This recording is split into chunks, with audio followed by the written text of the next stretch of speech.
was so sweet every time I saw her, man. And it displays in her son. So that's a nice thing. Yeah, you recorded a message when we did the thing at Comic-Con 4 years ago, and it just she was just yeah, it really touched her. She was Jeff, so, so cool. which Comic-Con did we connect at? Which one This was it? was the Comic-Con, sorry, in San Diego. So, Oh my God, we managed to talk at San Diego. You really pulled something off, man. It's impossible to get anything. yeah, you guys did. That was when you and Robin Tress did the show on stage. We did the music thing. Right. Yeah, Yeah, hey, you'll be proud of me, man, because since then I've actually memorized those songs. Now, don't test me because I need I need a little warm up, man. But if you remember, I was using cue cards because yep. Robbie, he's like he's got photographic memory. He remembers all those songs perfect. I'm like, how does this go again? I remember you kind of like hopping around the stage, but you kept coming back to the cards. I can see the entire recorded works of Journey note for note, but I don't remember any of the Animaniacs songs. Well, it's funny. I've got a 3-year-old now, and I've started her watching the good show. for you. And I was literally singing her the theme song yesterday, and she actually said to me, she noticed that I had missed a part, and she actually said to me, "You forgot to say Wacko packs away the snacks." You know what? Tell her I said, thanks for having Wacko's backo.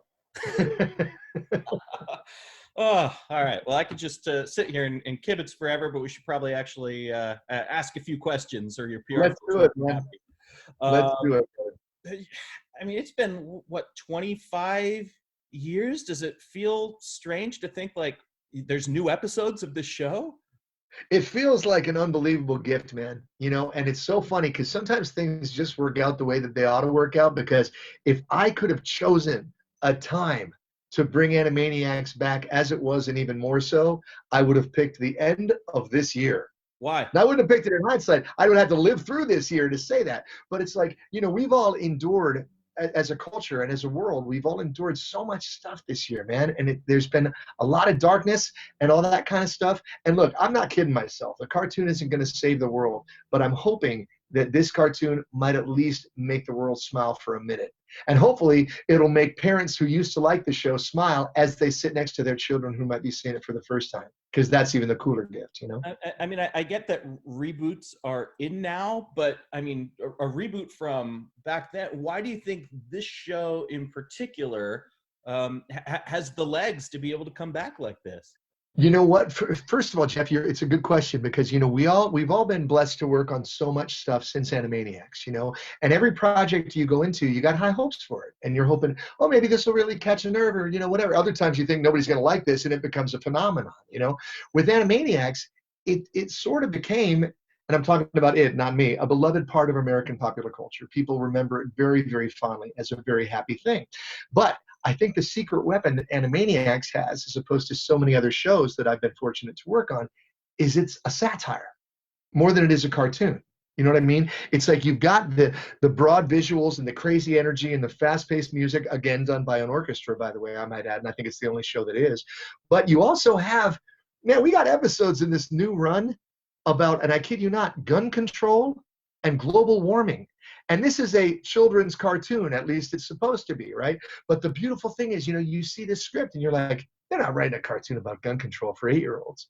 And you get to the end of it and you go, well, it was not really for 8-year-olds, although they're going to like it. And believe it or not, they pulled it off. They made it funny and fast and entertaining and topical. And at the end of it, you go, wow, I can't believe they just did that. So it's like a magic trick. Animaniacs has always been a satire, and it still is. And there's way more stuff to make fun of now than there was in the 90s. Think about it. Yeah, no, I've been watching these episodes again, going back to the 90s, and you put your finger on it. I mean, it's unlike any other.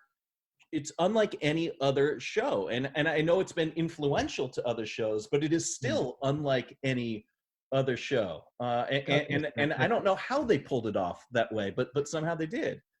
Me neither, man. Like Rob Paulson always says, we don't write them and we don't draw them. We just get to say them, And it's literally the image that I've had in my mind ever since we started talking about it this week, talking so much about it, is picture the cast sitting on one end of the room like Olympic judges with little placards in front of us.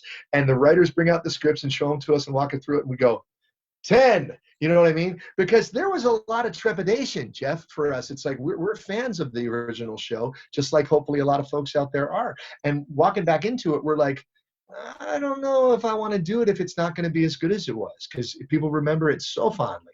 You know, we were asked once upon a time, the three of us, to reprise those characters in sort of a negative light, like whatever happened to them. And, you know, Yakko was on drugs and Wacko was in a bell tower with a gun and the water tower with a gun. And we all independently said, no, we don't want to do that, because we love them and we don't want to think of that happening to them. We want to think that wherever they are, wherever they may be, they're happy and they're doing okay. And I think that the producers of this show and Mr. Spielberg, who is unbelievably hands-on, Jeff, he's been involved in every single episode, like approving scripts and artwork and ideas and songs and everything else. They've managed to capture the lightning again and maintain that level of quality, which was a great relief to all of us who love it, you know? Yeah, I'm curious about a lot of those satirical elements of the show, because it is also a different time. You probably got away with, Jeff? Oh, there you go. Hey, looks like that was the quickest. You're very good. If I disconnected, it would take me 15 minutes to get back. It took you 4 seconds. Please continue. It knew it was a very important question. It didn't want to go out on that. Very important. It is a different time culturally, and there's so much sharp satire in the original version. Is there? And it almost seems like maybe you guys flew under the radar. Maybe people weren't paying attention to this kids show, and so maybe some stuff got on that. Is it harder to get that kind of satire on now and still be kind of true to what the Animaniacs was? That's a great question. I think that the reason that it's not is because originally Animaniacs was sort of like a Trojan horse. Think about it. Like, we came in, as you said, under the radar, like, oh yeah, we're just a harmless little kids show. We're all fine, But then we started tackling these things. And the cool thing is it was embraced. You know what I mean? If it wasn't embraced, if we made people angry or incited people, there'd never have been talk of a reboot. But I think the network and the people behind the scenes kind of went, are they going to like it? When they caught on to what we were doing, and they went, oh, they love it. Yeah, we meant to do that. like that was the intention all along. So this time, being that I think the folks at Hulu and certainly the new showrunners like Wellesley Wild and Gabe Swar, the guys who are running the show now, they get that is not only an important part of the formula, it's an essential part of the formula. People want that, and they did it. They did it again. Let's just talk a little bit about the character of Wacko. How did you put that character together? Well, what's funny is Wacko. A lot of people think Wacko is based on Ringo Starr, and that's slightly true. But the actual truth of the matter is that I auditioned for the character. I only wanted to audition for him because A, I liked his name, and B, he never wore pants. And I thought, okay, these are two things that I can get behind, right? Well, I can't see what the camera's showing now, so you might not have pants on now. And there's a reason for that, Jeff. No, but it's like they said I did the audition, then I went and did the callback, which is the second audition. And our great voice director, Andrea Romano, she said, well, why don't you try doing an impression? Because I do lots and lots of impressions. I do voice matches for lots of celebrities when they're not available. And I said, well, who do you want to do? And believe it or not, she said Elvis Presley. And as it turns out, it's good it wasn't Elvis, because, Wacko had a potty emergency and Elvis had one of a different kind, if you know what I'm talking about. So that wouldn't work out too good. But then she said, why don't you do it like the Beatles? And I said, well, which one? And she goes, well, do they sound very different? I go, yeah, well, sure they do. First of all, to me, you've got John. And John's voice, if you listen to it carefully, it's like there's an arrow at the tip of it. It's very sharp, and it's coming out very sharp, And then there's Paul, and Paul's voice is like higher, and it's more chipper and more friendly. Hi, good to see you, great, all that sort of thing, Then there's George, and George always sounded very slow and measured, and almost like he had a cold when he spoke. And then there's Ringo, and Ringo's down here at the bottom, So people think it's Ringo, but it's not. It's actually based on John. But what happened was, rather than him sound just like John, when they showed me a picture of Wacko and I saw how small he was, I said, well, he can't sound like a big man. He's got to sound like a little kid. So he gave him some helium, and basically it's John on helium. So that much. I mean, you've done so many characters in your career, but I mean that's kind of the thought process that you used to put together a character. I got the weirdest thought process in the world, man. I can't even, a huge part of it. Well, first of all, the cool thing with Wacko is that when Mr. Spielberg actually heard the auditions, because the casting people played their top 5 choices, And I was a pretty new entity in voiceover at that time. I had been a singer for years and years and years, but I hadn't been doing voiceover. And as he was going through the names, they didn't put people's names on it because they didn't want him to have any bias if he'd heard of anybody before, whatever. He wanted to be surprised. And he's listening to people do Wacko. And I think I was fourth. And I came on and I went, oh, hello, Dr. Scratch and Sniff. It's very good to see you. And he laughed out loud and he went, that's really weird. I like that. And that got me the job. So folks, in your occupation, as an actor with auditions, I generally, if I look at what they're looking for, I try to give them one just like that. And I often give them one that's nothing like that.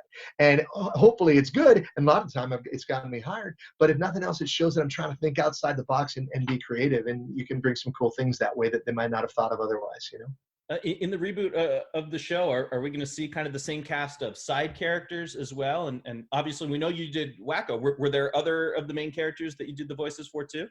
We are like a 4-man repertory company, and we basically cover tons and tons of voices, not to in any way negate the great guest stars that we've had. And we've had several and have several, some of whom you love from TV and movies. And I wish I could answer your question, but I've got a gag on it. Look. I can't tell you. I'd love to, but you got to watch on Hulu and you'll find out. So you can't tell me if you play other people as well? Oh, I play tons of people. I don't remember any of their names because I don't remember what I did at a session this morning. I played 5 characters this morning on a video game. I don't remember any of their names. They drop stuff in front of me, Jeff, and I just do it, man. That it makes sense. Is music back in the same big way that it was on the original? It absolutely is. It is a huge part of this. And by the way, I neglected to say that. Basically, Animaniacs is a children's cartoon masquerading as a satire, masquerading as a variety show, masquerading as a Broadway musical. And yes, we are still doing all that stuff. Those songs help get a lot of kids through school. And yes, I'm talking to you. You know who I'm talking to. And it's like, they're educational and fun and kids dig them, and they knew they had to do that again too. So after we got done all the dialogue, then they're like, okay, now we're going to start doing some music. And we're like, okay, let's see what you got. And sure enough, they did it again. So yes, music is a huge part of it. And music's a huge part of my life too, although I guess you could never look at it from looking at me. All you need to do is follow your Twitter feed and see the pictures. There's a lot going on, man. I got this mashup band called Rock Sugar where we basically mash up 80s metal with 80s pop. So you get your AC/DC and Madonna in the same song. You can find it all over YouTube. But the funny thing with that is it started as a goof. We ended up opening up shows for AC/DC and Aerosmith. So I don't know how this stuff happens. It just does. And somehow it's worked out. I was curious about something else I read in the little bio that they sent over that I didn't know, which is how many voices you've done for the rides and attractions at Disneyland, which you go to all the time. Tons and tons of them, man. I've done Roger Rabbit for a bunch of stuff, which was great. And I've done, Marlin from Finding Nemo. I'm on all the Finding Nemo attractions as Marlin, Nemo's dad. I do him. And I also do most if not basically almost all the voices on Splash Mountain. And Splash Mountain has been in the news this year too. So, that was my start. Actually, my first ever animated character voice job was doing Splash Mountain for Disney. And I didn't even care about the money. I just wanted to go on a ride and hear my voice coming out of an animatronic figure. Wow, cool. That's amazing. Yeah, and as I hear you, doing the Albert Brooks and doing these other characters, when you talk about voice match, how often does that happen? How often do we think we're hearing a certain celebrity and it's actually you at home with a microphone? Oh, it happens a lot, man, because a lot of the time after a film is done, the actor is unavailable. Maybe they're out of the country on another shoot. It's probably a little easier now, although I still notice that I do it quite a bit because of, technology and being able to record in different places. But if they're not available and they have to improve some audio or fix some audio, they'll have somebody like me come in and do it because the actor's not. And what's really funny is, Albert told a story. He actually mentioned my name on the Letterman show once, and he goes, I took my kid to the Ice Capades. They did like a Finding Nemo Ice Capades.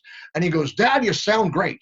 And I went, it's not me. It's somebody doing me, So, when you can fool those folks, and I've had to do impressions of people for people many times, which sometimes is awkward and other times is very cool.